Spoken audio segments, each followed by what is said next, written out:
Clément, quels outils tu utilises? D'ailleurs, tu coopères avec les vers de terre, non? Voilà, alors déjà j'ai fait le choix, donc c'est ce que je disais, un non-travail du sol ou un travail du sol très limité, les 10-20 premiers centimètres, parce que si on travaille trop en profondeur, on va trop chambouler la vie du sol.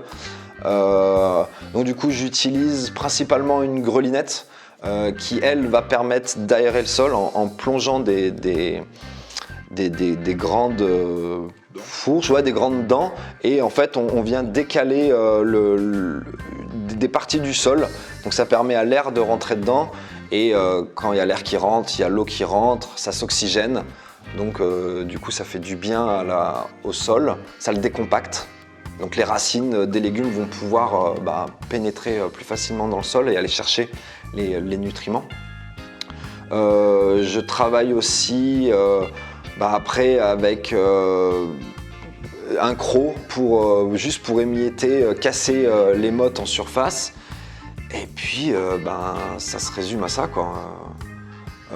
Là, vu que je me lance et que c'est les premières années, j'ai vraiment besoin d'émietter ma terre pour planter certains légumes. Donc là, je vais passer un motoculteur avec un outil un outil animé derrière, mais ça c'est vraiment, je souhaite que ce soit utilisé juste pendant peut-être les 2 premières années pour essayer de changer un petit peu la terre, moins compacte en fait, pour décompacter les 10-20 premiers centimètres pour pouvoir simplement planter ou semer des graines. Et après j'aimerais vendre ce motoculteur pour vraiment rester dans l'idée du non-travail du sol. Parce que pour moi, c'est la vie du sol qui va travailler pour moi en fait. Moi, j'aurais pas besoin de toujours retourner la terre. Non, c'est naturellement les choses poussent sans qu'on ait besoin de toujours chambouler la terre. Et voilà, c'est quelque chose que je veux garder. Quel type de graines, de semences tu utilises? Alors, j'utilise en majorité des graines, des semences population. Donc, semences population ou semences paysannes, en fait c'est des semences reproductibles. Voilà, je me fournis, je les achète chez Agrosemences, mais je les fournis ensuite à mon pépiniériste, qui est un couple d'amis, voilà, qui me font mes plants. J'ai choisi d'acheter mes plants pour diverses raisons. Premièrement parce que pour moi c'est un métier à part.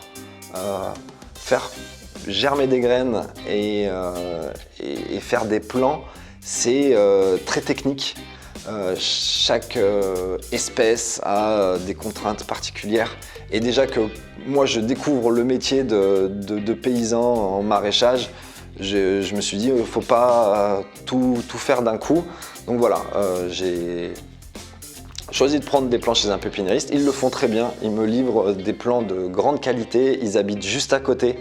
Donc j'ai fait le choix aussi de ne pas prendre des grosses entreprises comme Nimaplan qui se trouvent à Nîmes et qui eux font des milliers de plants chaque année, mais qui sont loin, et donc du coup toujours avec le souci de transport, et donc pas très écologique.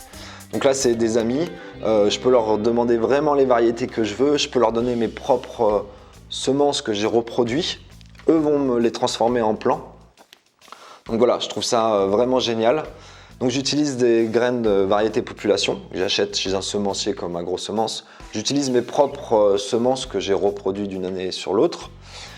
J'utilise des graines F1, donc ce qu'on appelle des graines hybrides. J'en utilise très peu, mais j'en utilise quand même sur certaines espèces de légumes, on va dire les espèces phares qui me permettent d'avoir une bonne production, comme tomates, courgettes, aubergines, chou-fleur, melon. Voilà, ça doit être les seules espèces où si je fais 10 bandes de culture de tomates, et ben sur les 10, il y en aura 9 en variété paysanne et une en F1, pour être sûr que si jamais il y a une maladie qui passe par là, voilà, les graines F1, c'est des graines qui ont été hybridées, hein, donc c'est pas de l'OGM ou des choses comme ça, hein, c'est pas on va dire des des choses génétiquement modifiées. Mais c'est quand même des graines qui ne peuvent pas se reproduire. Donc naturellement, c'est pas très bon, on va dire. C'est pas ce qu'on trouve dans notre environnement.